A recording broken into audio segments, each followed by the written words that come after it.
ஆச்சி மசாலா. எந்த சமையலும் ருசி தேடும் ரகசியம். 20 ரூபாய்.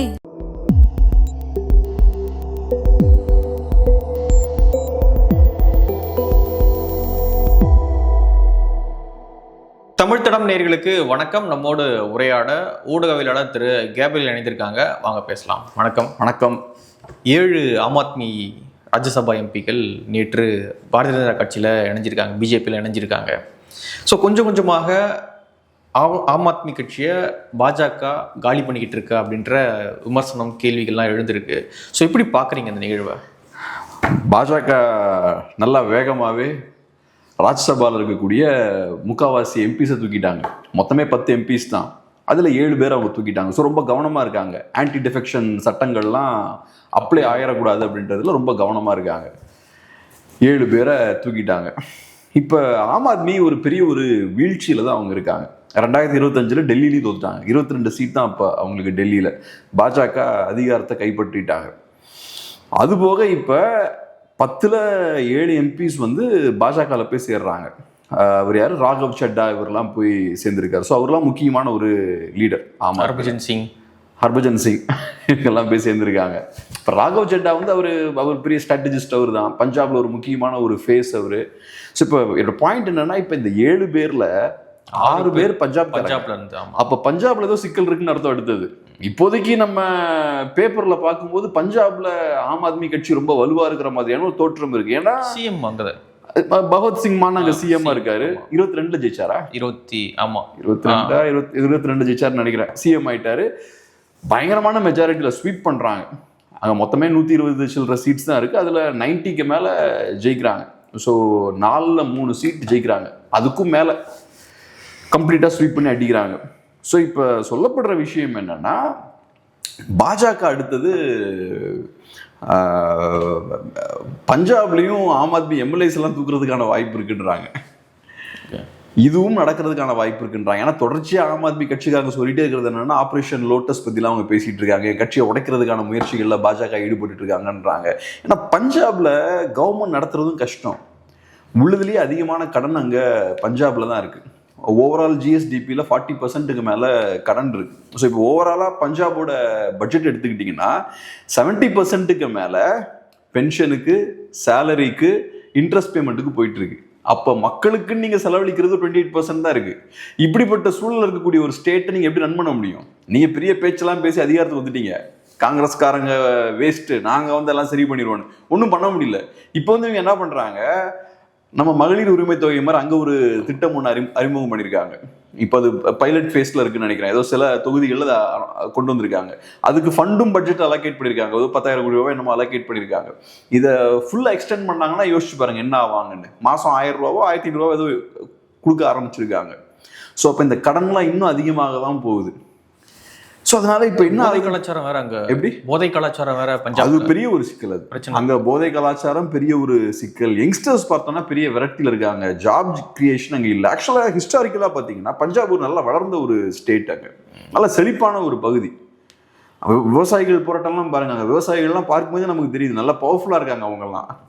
ஜென்ரலாக மற்ற நார்த் இந்தியன் ஸ்டேட்ஸ் மாதிரி பஞ்சாப் இல்லை. நல்லா செழிப்பாக இருக்கக்கூடிய பகுதி. அதனால அவ்வளோ ஸ்ட்ராங்காக அவங்களால ஃபைட் பண்ணவும் முடியுது. ஸோ அங்கே ஃபார்மர்ஸ் ப்ரொட்டஸ்ட் இப்பயும் போயிட்டு இருக்கு. நிறைய பிரச்சனைகள் போயிட்டு இருக்கு. நீங்கள் சொன்ன மாதிரி இந்த போதை கலாச்சாரம் இருக்கு. மக்கள் அதிருப்தியில் இருக்காங்க. கடன் பெரிய அளவில் இருக்கு. சொன்ன வாக்குறுதிகள் நிறைவேற்றல. அந்த சிக்கல்கள்லாம் இருக்கு. அப்புறம் 24 எலெக்ஷனில் பார்த்தோம்னா பஞ்சாப்லேயும் சரியாக பெர்ஃபார்ம் பண்ணலாம் ஆம் ஆத்மி கட்சி. அவங்களோட ஓட் ஷேர் ரொம்ப டிராஸ்டிக்காக ட்ராப் ஆயிருக்கு. அசம்பிளியில் ஏறக்குறைய 40+% வாங்குறாங்க. லோக்சபாவில் பார்த்தோம்னா 22 23 வந்து நிற்குது. அவங்க 3 சீட் தான் ஜெயிக்கிறாங்க. 13ல் 3 ஜெயிக்கிறாங்க. காங்கிரஸ் பார்ட்டி 7 ஜெயிக்கிறாங்க. ஸோ அப்போ காங்கிரஸ் பார்ட்டி திருப்பி அங்கே கம்பேக் கொடுக்குறாங்க. அது ஒன்று. ரெண்டாவது முக்கியமான விஷயம் என்னன்னா, அமிர்த்பால் சிங் வந்து அங்கே ஒரு எம்பி சீட் ஜெயிக்கிறாரு. நம்ம அந்த டைமில் ரொம்ப ஃபேமஸ் ஆச்சு. ஜெயிலேருந்தே அவர் ஜெயிச்சார். ஆமாம். ஸோ அப்போ இது காட்டக்கூடிய விஷயம் என்ன? அமிர்த்பால் சிங் யார்? அவர் கலிஸ்தான் அந்த ஆமா, ஒரு செப்பரேட் கலிஸ்டான்லாம் கேட்கக்கூடிய ஒரு நபர். அப்ப இது காட்டக்கூடிய விஷயம் என்னன்னா, மக்கள் விரக்தியில இருக்காங்க. காங்கிரஸை நம்பணும், பிரோஜனம் இல்லை. சரி, மாற்று வேணும்னு சொல்லி ஆம் ஆத்மிகிட்ட போகணும். பெரிய பேச்செல்லாம் பேசினாங்க. இப்போ அவங்களாலையும் ஒன்றும் பண்ண முடியல, பிரச்சனை இருக்கு. அப்ப என்ன பண்றாங்க? எக்ஸ்ட்ரீமா போறாங்க, அந்த சைடு போறாங்க. இண்டிபெண்டா ஜெயிச்சார் அவர். ஜெயில இருந்தே பிரச்சாரமே பண்ணாம பிஜேபியால ஜெயிக்க முடியல. பிஜேபி வந்து அங்க ஓட் ஷேர் இன்க்ரீஸ் பண்ணிருந்தாங்க 24ல, ஆனா அவங்களால ஜெயிக்க முடியல. ஸோ அதனால பஞ்சாப் டேஞ்சரான ஒரு சூழல்ல தான் இருக்கு. ஆம் ஆத்மியால சொன்ன விஷயங்கள்லாம் பண்ண முடியல. அதே மாதிரி டெல்லியிலையும் நிறைய பிரச்சனை இருக்கு. இப்போ டெல்லியில பார்த்தோம்னா ஆம் ஆத்மிக்கு ஷெட்யூல் காஸ்ட் ஓட்ஸ்லாம் உண்டு. அங்கே ஏறக்குறைய ஒரு 20% தலித் ஓட்ஸ் இருக்கு. அந்த ஓட்ஸ் வந்துட்டு இருந்தது. இப்போ இடையில ஒரு முக்கியமான ஒரு லீடர் வெளியே போனார் 2024-25. அதுக்கப்புறம் அந்த ஓட்ஸ் பார்த்தோம்னா அடி வாங்கியிருக்கு. அது போக வேற நிறைய சிக்கல்களும் அவங்களுக்கு. ரீசெண்டா வந்து டெல்லியில அவங்க மதுபான லிக்கர் ஸ்கேம்ல மாட்டினாங்க. அப்புறம் ரிலீஸ் ஆயிட்டாங்க. ஆனா அது பெரிய பேக் ஃபயர் ஆச்சு. லிக்கர் ஸ்கேம்ல மாட்டினதுல என்ன சிக்கல்னு பாத்தீங்கன்னா, அஃப்கோர்ஸ் இப்போ பிரச்சனை இப்போ இல்லைன்னு வச்சுக்கோங்க, முக்கியமான லீடர்ஸ் எல்லாத்தையும் அரெஸ்ட் பண்ணாங்க. சிசோடியாவா இருக்கலாம், அப்புறம் இவரு கெஜ்ரிவால உள்ள உட்கார வச்சுட்டாங்க. அப்ப என்ன ஆகுதுன்னா, உங்க தலைவர்களை ஃபுல்லா நீங்க தூக்கிட்டீங்க, பார்ட்டி வந்து ஃபங்க்ஷன் ஆகாது. அது ஒண்ணு. ரெண்டாவது, எல்லாருக்கும் ஒரு பயம் வந்துடும். செகண்டரி லெவல் லீடர்ஸ்லாம் எல்லாம் பாஜகவோட பேச்சுவார்த்தையில் ஈடுபட ஆரம்பிச்சிருவாங்க. தப்பிக்கிறதுக்கு நாளைக்கு ஒரு ரூட் கிரியேட் பண்ணி வைக்க ஆரம்பிச்சிருவாங்க. உங்க ஆட்கள் தலைவர்கள் ஃபுல்லா ஜெயில இருக்காங்க, இங்க இருக்கவங்க எல்லாம் பாஜகவோட கம்யூனிகேஷன்ல இருப்பாங்க. ஸோ அப்ப என்ன ஆகும்னா, பார்ட்டி உங்க கண்ட்ரோல் இருக்காது. இப்போ பாஜகவுக்கு ஒரு இன்ஃப்ளூயன்ஸ் கிடைச்சிருக்கும் இப்போ உள்ள. ஸோ அந்த சிக்கல் பார்த்தோம்னா டெல்லியில் இருக்கு. ஸோ என்ன சொல்றாங்கன்னா, ஆம் ஆத்மி கட்சியோட இந்த பார்ட்டி ஸ்ட்ரக்சர் வந்து ரொம்ப வீக் ஆயிருச்சு. லீடர்ஸ் முக்கியமானவங்கலாம் சிறையில் அடைக்கப்பட்டப்ப பார்ட்டி ஸ்ட்ரக்சர் பெரிய லெவலில் பலவீனப்பட்டு போயிருச்சு அப்படின்ற மாதிரி சொல்றாங்க. அது போக சொன்ன முக்கியமான வாக்குறுதிகளை நிறைவேற்றல. கேட்டால் சென்டர் எங்களுக்கு கோஆப்ரேட் பண்ணலன்றாங்க. ஓகே, அது ஆனால் மக்கள் ஒரு அளவுக்கு தானே பொறுப்பாங்க. பொல்யூஷன் பெரிய லெவலில் இருக்குது, வாட்டர் ஷார்ட்டேஜ் அங்கே இருக்குது. அவங்க நிறைய இலவசங்கள்லாம் கொடுக்குறாங்க. ஆம் ஆத்மியும் பார்த்தீங்கன்னா ஏறக்குறைய திராவிட மாடல் மாதிரி தான். அந்த 1000 ரூபா கொடுக்குறது, எல்லாம் ஃப்ரீ, அந்த ஃப்ரீ, இந்த ஃப்ரீலாம் கொடுக்குறது, அதெல்லாம் ரைட்டு. கடைசியில் காசு எங்கேருந்து வரும்? அந்த சிக்கல் இருக்குது. ஸோ டெல்லியிலையும் சிக்கலில் தான் இருக்காங்க, பஞ்சாப்லயும் சிக்கல்ல தான் இருக்காங்க. அப்புறம் அவங்களோட அந்த மிஸ்டர் கிளீன் இமேஜும் அடி வாங்கிருச்சு. அந்த கட்சி ஆரம்பிக்கப்பட்ட போதே நாங்க வந்து ஊழல்வாதிகள் கிடையாது, ஊழலுக்கு எதிரானவர்கள், கரப்ஷனை கம்ப்ளீட்டா ஒழிச்சிருவோம்லாம் பேசிட்டு வந்தவங்க. அண்ணா ஹசாரே கிட்ட இருந்து வந்தாங்க. அண்ணா ஹசாரேல இருந்து அதுவே ஒரு பெரிய ஜோக்கான ஒரு மூவ்மெண்ட். அங்க இருந்து பிரிஞ்சு வந்தவங்க தான். ஆமா. இப்ப பார்த்தோம்னா கரப்ஷன்ல மாட்டிருக்காங்க. அது பெரிய யோசிக்க. அப்புறம் நான் முக்கியமான செட்பேக் என்னன்னு பாக்குறேன்னா, இப்ப கரப்ஷனுக்கு எதிராக நீங்க பேசுறீங்க, 24ல் நீங்கள் என்ன பண்ணுறீங்க, இந்தியா அலையன்ஸில் போய் சேர்றீங்க. இந்தியா அலையன்ஸில் போய் சேர்றது சாதாரண கட்சிக்கு சாதாரணமான விஷயமா இருக்கும். ஆனால் ஆம் ஆத்மி கட்சி காங்கிரஸ் பார்ட்டியை ரொம்ப கடுமையாக எதிர்த்து அரசியல் பண்ண ஒரு கட்சி. டெல்லியிலையும் சரி, பஞ்சாப்லையும் சரி, காங்கிரஸை எதிர்த்து தான் ஆம் ஆத்மி கட்சி அரசியல் பண்ணிட்டு இருக்காங்க. காங்கிரஸை வீழ்த்தி தான் வந்தாங்க. ஆமா, சப்சோ சோர்ஹே அப்படின்ற ஒரு ஸ்லோகனை முன்வைக்கிறாங்க. எல்லாருமே திருடர்கள், பிஜேபி காங்கிரஸ் எல்லாருமே திருடர்கள். குறிப்பா நீங்க காங்கிரஸை பயங்கரமா அட்டாக் பண்றீங்க. காங்கிரஸ் எங்கெல்லாம் ஸ்ட்ராங்கா இருக்காங்களோ அங்கெல்லாம் ஆம் ஆத்மி உள்ள புகுந்து காங்கிரஸை காலி பண்றாங்க. அப்புறம் என்ன பண்றாங்க, 24ல் காங்கிரஸோடய போய் கூட்டணி வைக்கிறாங்க. அப்போ உங்க அரசியலே அடிபட்டு போகுது. நீங்க யாரை எதிர்த்து அரசியல் பண்ணி யாரை வீழ்த்தி அதிகாரத்துக்கு வந்தீங்களோ அவங்களோடய போய் சேர்வீங்க. அப்ப யாரை நீங்க திருடர்கள் சொல்றீங்களோ அவங்களோட போய் சேர்றீங்க. அது உங்க அரசியலை காலி பண்ணிடுது. ஸோ அவர் ஜெயில தூக்கி போடுறாங்க. ஆம் ஆத்மி கட்சி மேல ஏகப்பட்ட அழுத்தத்தை பாஜக போடுறாங்க. வேற வழி இல்லாம கெஜ்ரிவால் என்ன பண்றாரு, காங்கிரஸ் கூட போய் கூட்டணி வைக்கிறாரு. கட்சி இன்னைக்கு காலியாகி போயிடுச்சு. அவங்களுக்கு இப்ப தனித்துவமான ஒரு அரசியலே இன்னைக்கு அவங்களுக்கு இல்லை. மற்ற கட்சிகள் மாதிரி மாறிட்டாங்க. ஸோ அதுதான் பிஜேபியோட மாஸ்டர் ஸ்ட்ரோக் நான் சொல்லுவேன். பிஜேபி கேர்ஃபுல்லாக பார்க்குறாங்க. 2022 குஜராத்தில் ஆம் ஆத்மி கட்சி நல்லா பெர்ஃபார்ம் பண்ணுறாங்க. 13% ஓட் வாங்குறாங்க. சில சீட்ஸும் வின் பண்ணாங்கன்னு நினைக்கிறேன் குஜராத்தில். மோடி பார்த்தாரு, இவங்களுக்கு ஒரு பாயசத்தை போட்டுற வேண்டியதான் முடிவு பண்ணிட்டாரு. ஏன்னா அவரோட ஹோம் கிரவுண்ட் அது.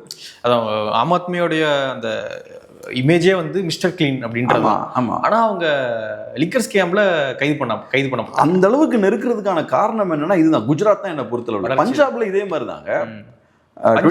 பஞ்சாப்ல பாஜக பிரச்சனை கிடையாது. பாஜக பிரச்சனை இல்லை. ஆனா அவங்க குரோத் பேட்டர்னை பாருங்க. 22ல ஸ்வீப் பண்றாங்க.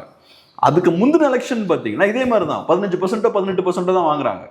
அப்புறம் பட்டுன்னு அடுத்த எலெக்ஷன்ல கம்ப்ளீட்டா ஸ்வீப் பண்ணிட்டாங்க. குஜராத்ல அந்த பேட்டர்னை பார்க்கும்போது அதான் தோணுச்சு. 13% அடுத்த எலெக்ஷன்ல ஒரு ஜம்புக்கான வாய்ப்பு இருக்கு அப்படின்ற ஒரு யோசனை இருந்தது. பார்த்தாங்க, மோடி அவர்களோட ஹோம் கிரவுண்ட் அது. இப்ப இபிஎஸ் வந்து இன்னைக்கு ஸ்டேட் லெவல்ல ஸ்ட்ராங்கா இருக்கணும்னா அவருக்கு கொங்கு பகுதி தேவை. அவர் என்ன ஆனாலும் அவரோட அந்த ஹோம் கிரவுண்டை விட்டு கொடுத்துட மாட்டார். அந்த கொங்கு பகுதியை கண்ட்ரோல் வச்சுக்கணும்னு நினைப்பார். அதே மாதிரி நேஷனல் லெவல்ல ஒரு பெரிய லீடரா மோடி இருக்காருன்னா அவர் குஜராத் ரொம்ப அவசியம். எதர்ச்சியான விஷயம் கிடையாது. குஜராத்காரர் ஒருத்தர் இன்னைக்கு பிஎம் ஆயிருக்காருன்னா அது சாதாரண விஷயம் கிடையாது. குஜராத்துக்கு அந்த பவர் இருக்கு. பொருளாதார பவர் இருக்கு, ஒரு பிஎம் ப்ரொடியூஸ் பண்றதுக்கான பவர் இருக்கு. நிறைய நேரங்களில் பார்த்தோம்னா யூபி அந்த வேலையை பார்க்கும். யூபியில் வந்து பாப்புலேஷன் இருக்கு. ஸோ அந்த வகையில் பார்க்குறாரு, நம்ம ஹோம் கிரவுண்ட்லேயே வந்து சேட்டை பண்ணுறாங்களே அப்படின்னு பார்த்து அதுக்கப்புறம் பயங்கரமான ப்ரெஷர் போடுறாங்க ஆம் ஆத்மி மேலே. ஆம் ஆத்மி மேலே ப்ரெஷர் போட்டதுக்கப்புறம் வேறு வழி இல்லாமல் ஆம் ஆத்மி இந்தியா அலைன்ஸில் போய் சேர்றாங்க. ஆக்சுவலாக அந்த பாயிண்ட்ல பார்க்கும்போது ஆம் ஆத்மி மேலே பிஜேபி அவ்வளோ அழுத்தம் போட்டிருக்க வேண்டிய தேவையில்லை. அழுத்தம் போடாமல் இருந்தால் தனியாக நின்றுருப்பாங்க. தனியாக நின்றுருந்தாங்கன்னா இந்தியா அலைன்ஸ் ஓட்ட உடைச்சிருப்பாங்க. ஆனால் பாஜக அவ்வளோ கவனமாக இருக்காங்க, ஆம் ஆத்மியை வளர விட்டுறக்கூடாதுன்னு. பரவாயில்ல, அவங்க இந்தியா அலைன்ஸில் போய் சேர்ந்தாலும் பரவாயில்ல, பிடிச்சி நெருக்கும். ஆனால் அதுக்கப்புறம் ஆம் ஆத்மி காலி ஆகிடும். ஆம் ஆத்மியோட அந்த நீங்கள் சொன்ன அந்த மிஸ்டர் கிளீன் இமேஜ் உடஞ்சிருது. நீங்களும் மற்ற கட்சி மாதிரி தான், பெரிய மாற்றம்லாம் கிடையாது, one of the corrupt parties தான் அப்படின்ற ஒரு இடத்துக்கு தள்ளிட்டாங்க. இப்போ வெளியே வர ஆட்கள் இருக்காங்கல்ல, ஆம் ஆத்மியிலேருந்து வெளியே வரக்கூடிய எம்பிஸாக இருக்கட்டும், நிர்வாகிகளாக இருக்கட்டும், இப்போ அரவிந்த் கெஜ்ரிவால் மேலே அதான் வைக்கிறாங்க, அவர் மிஸ்டர் கிளீன் இல்லைங்க, நிறைய ஊழல் நடக்குது, நிறைய கரப்ஷன் பண்ணிட்டு இருக்காங்க அப்படின்னு சொல்லி தான் அவங்க வெளியே வராங்க. ஆமாம், அதை அந்த பேரை அடிக்கிறாங்க, அடிச்சு உடைக்கிறாங்க. ஸோ பாஜக பண்ண அந்த விஷயம் பார்த்தீங்கன்னா அது ஒரு முக்கியமான விஷயம். ஆம் ஆத்மியோட அந்த இமேஜை அடிச்சு காலி பண்ணிட்டாங்க. இப்போ கெஜ்ரிவாலுக்கு ஒரு சேலஞ்ச் என்னன்னா, மற்ற லீடர்ஸை கண்ட்ரோலில் வைக்கணும். இப்போ எல்லாம் சதுரி போறாங்கன்னா கெஜ்ரிவாலோட அந்த சென்ட்ரலைஸ்டு பவர் உடஞ்சிட்டுன்னு அர்த்தம். பார்ட்டி அவர் கண்ட்ரோல் இல்லை, எல்லாம் கலந்து போய்கிட்டு இருக்காங்க.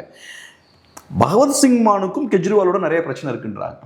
ஓகே, ஏன்னா இப்போ கெஜ்ரிவால் பார்த்தோன்னா ரொம்ப சென்ட்ரலைஸ்டான பார்ட்டி ஆம் ஆத்மி. ஃபுல்லாக அங்கே இருந்துக்கிட்டு இப்படி பண்ணு அப்படி பண்ணு, நீங்கள் மேலே டெல்லியில் உட்காந்துக்கிட்டு பஞ்சாபில் கவர்மெண்ட் ரன் பண்ணுறது. அப்போ என்ன ஆகும், அங்கே நிறைய பிரச்சனைகள் பஞ்சாபில் இருக்கும். ஆனால் இன்னைக்கு பகவத் சிங் மானுக்கு இருக்க பிரச்சனை என்னன்னா, விட்டா பிஜேபி அங்கே இருக்கிற எம்எல்ஏஸ்லாம் தூக்கிடுவாங்க. அப்போ கெஜ்ரிவாலையும் ரொம்ப பகச்சிக்க முடியாது, கெஜ்ரிவாலோட சப்போர்ட்டும் வேணும்.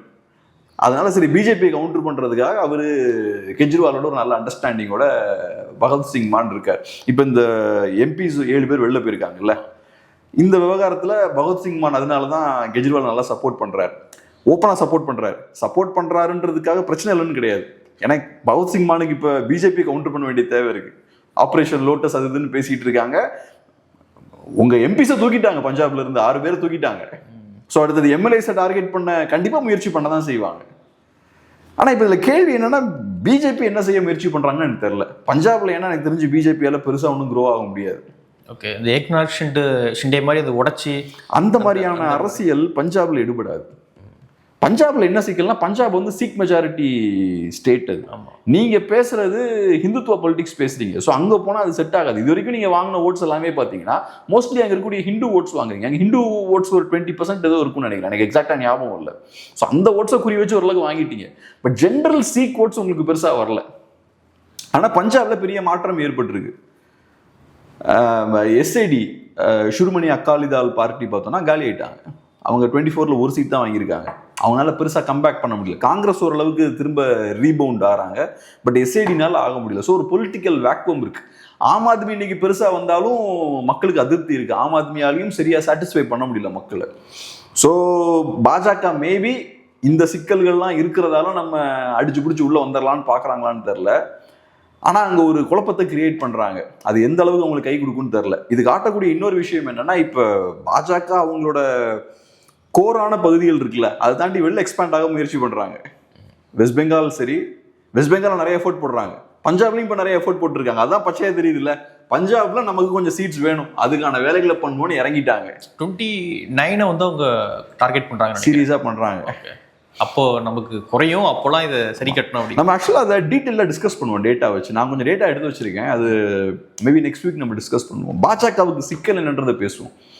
இந்தியாவோட மத்திய பகுதியில் இருக்கக்கூடிய நிறைய மாநிலங்களில் பாஜக வீக் ஆகிட்டு இருக்காங்க.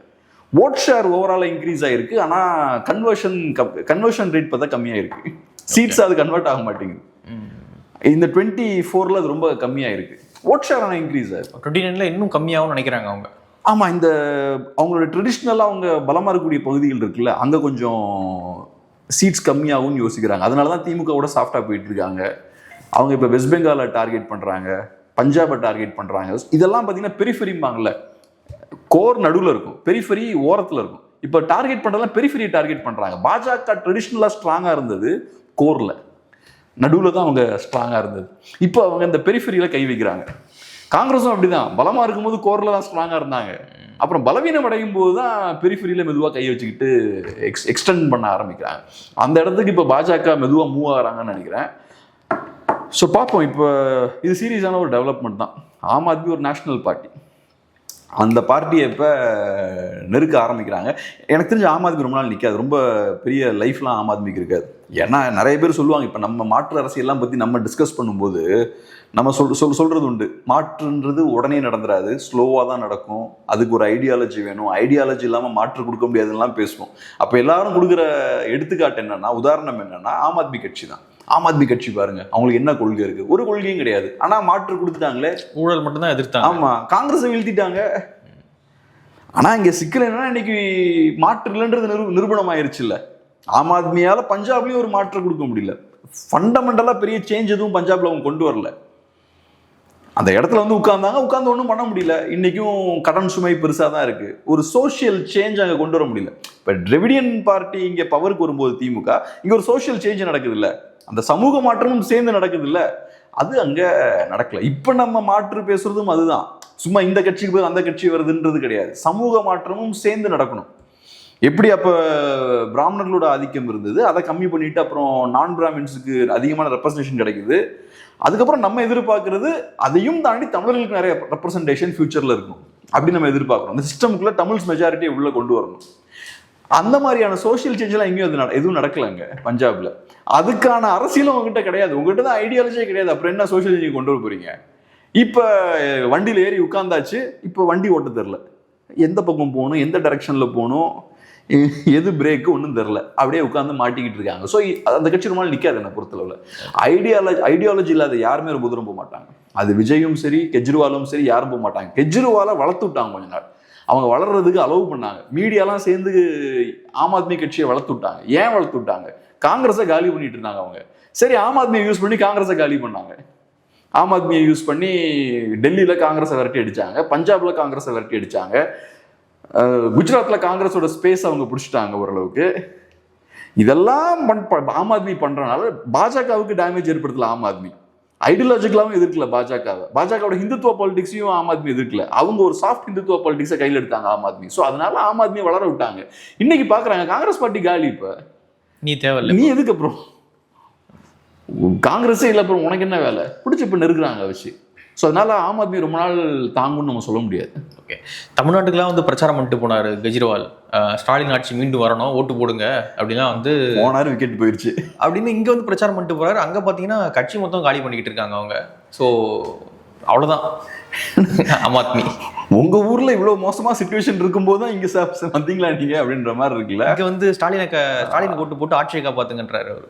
ஆனால் அவருக்கு தெரிஞ்சிருக்கும், ஏன்னா இது அங்கே நிறைய பிரச்சனைகள் இன்டர்னலாக போய்கிட்டு தான் இருக்கு. அவங்க தொடர்ச்சியாக பேசி தான் இருக்காங்க. ஆப்ரேஷன் லோட்டஸ்னு அந்த வார்த்தையை அவங்க தான் நிறைய யூஸ் பண்ணுறாங்க. ஸோ அதனால் அவங்களுக்கு தெரிஞ்சிருக்கும் எப்படியும் நம்மளை நெருக்கிட்டு தான் இருந்திருப்பாங்கன்னு. பட் இது அப்ரப்டா டக்குன்னு ஒரு டைம்ல டக்குன்னு ஒரு 7 பேரை உள்ள இழுக்கிறாங்கன்னா பெரிய விஷயம் தான் அது. ஸோ இங்கே அரவிந்த் கெஜ்ரிவால் வந்து பிரச்சாரம் பண்ணுறது அதெல்லாம் கூட பிஜேபி விரும்ப மாட்டாங்கல்ல. நீ அங்கெல்லாம் போயிட்டு பிரச்சாரம் பண்ணிட்டு இருக்க அப்படின்ற மாதிரி. கரெக்ட் தான். இப்போ ஸ்டாலின் அவர்களே எடுத்துக்கிட்டிங்கன்னா, ஸ்டாலின் அவர்கள் பாஜக எதிர்ப்பு அது இதுன்னு பேசும்போது தமிழ்நாட்டுக்குள்ள இருந்து நீங்கள் பாஜக எதிர்ப்புலாம் பேசிக்கோங்க. அது இன்ஃபேக்ட் பாஜகவுக்கு நல்லது, வளரும் இங்கே. ஆமாம், இங்கே வளருதோ இல்லையோ, தமிழ்நாட்டில் திமுகவை காட்டி நார்த்தில் வண்டி ஓட்டலாம். பாருங்கள், இவங்க ரொம்ப மோசமான தேச விரோத சக்திகளாக இருக்காங்க அப்படி இப்படின்னு ஏதாவது சொல்லி எடுத்து அங்கே நீங்கள் ஓட்ஸோ சீட்ஸோ வின் பண்ணது யூஸ் ஆகும். ஆனால் இப்போ தமிழ்நாடு எல்லையை தாண்டி மற்ற சீஃப் மினிஸ்டர்ஸையோ மற்ற லீடர்ஸையோ ஒன்று சேர்க்கிற முயற்சிகளில் திமுக இறங்குறாங்கன்னா அப்போ யோசிப்பாங்க. இப்போ உதாரணத்துக்கு நீட் பிரச்சனை இருக்கு, அது ஒரு நேஷனல் இஷ்யூ தான். அதை நேஷனல் இஷ்யூ ஆக்காம திமுக ஸ்டேட்டில் மட்டும்தான் அதை பேசுகிறாங்க. இப்போ நீட் முறைகேடு நடக்கும்போது பார்த்தீங்கன்னா கிளியர் கட்டாக திமுக பெருசாக ரியாக்ட் பண்ணல. திமுக களத்தில் இறங்கி நாங்களும் பண்ணுறோம், மற்ற எல்லா லீடர்ஸோடையும் சேர்றோம், மம்தாவோட கை கோர்க்கிறோம். அவரு ராஜஸ்தான் சிஎம் யார் இருந்தாரு, அவர் அசோக் கெஹ்லட் தான், அவரோட நாங்கள் கை கோக்குறோம் அப்படின்னு ஒரு நேஷனல் லெவலில் அதை கொண்டு போறாருன்னு வச்சுக்கோங்க அந்த எதிர்ப்பை. அப்போ பாஜக பார்ப்பாங்க, ரைட் இது சரி வராது அப்படின்னு பார்ப்பாங்க. நீங்க ஒரு ரீஜனல் லீடரா இருக்க வரைக்கும் பாஜக பெருசா கண்டுக்க மாட்டாங்க. ஓகே, ஸோ அதனால வந்தது ஒரு பண்ணிருக்கோம். ஆமா, கொஞ்சம் லைட்டா ட்ரிகர் பண்ணிருக்கோம். ஆனா இந்த ஸ்கெட்ச்லாம் ரொம்ப நாள் போட்டிருப்பாங்க. ஒரு 7 பேரை தூக்குறதுன்ற சாதாரண விஷயம் இல்லை. இன்னைக்கு நேற்று பேசி டக்குனு அதுவும் பிளான் பண்ணி கட்சி தாவல் தடை சட்டம் வந்துடக்கூடாது அப்படின்னு 3/2 பங்கு தூக்கியிருக்காங்க. அதுபோக 10ல் 7 பேர் உங்க கட்சி விட்டு வெளில போறாங்கன்னா கட்சியில பெரிய அதிருப்தி இருக்குன்னு அர்த்தம். உங்களோட டோட்டல் ராஜ்யசபா ஸ்ட்ரென்த்ல 70% உங்களை விட்டு போயிட்டாங்க. அப்ப இந்த அதிருப்தி இங்க மட்டும்தான் இருக்குன்னு கிடையாது, கிரவுண்ட்லேயும் இருக்கும், கிரவுண்ட்லயும் இருக்கும், அசம்பிளிலையும் இருக்கும். இப்ப நீங்க பஞ்சாப்ல 90+ எம்எல்ஏஸ் எங்ககிட்ட இருக்காங்க, தம்பிங் மெஜாரிட்டி எங்களுக்கு இருக்கு, எங்களை எதுவுமே பண்ண முடியாது நீங்க பேசிட்டு இருக்கீங்க. ஆனா அங்கேயும் இதே அதிருப்தி இருக்கும், டெல்லி அசம்பிளிலையும் இதே அதிருப்தி இருக்கும். 22 எம்எல்ஏஸ் இருக்காங்க இப்போ உங்களுக்கு டெல்லியில, அங்கேயும் இதே அதிருப்தி இருக்கும். ஸோ அதனால இது டேஞ்சரான ஒரு காலகட்டத்தில் தான் கெஜ்ரிவால் அவர்கள் இருக்காரு. பஞ்சாப்ல டெஃபினட்டாக நிறைய பிரச்சனைகள் இருக்கு, அதில் எந்த மாற்று கருத்தும் வேண்டாம். பஞ்சாப்ல ஏகப்பட்ட சிக்கல்கள் இருக்கு, பஞ்சாப் அவங்களால ரொம்ப நாள் ஹோல்ட் பண்ணி வைக்க முடியாது. பார்க்கலாம். நிறைய விஷயங்கள் மூட பகிர்ந்துக்கிட்டீங்க. நன்றி.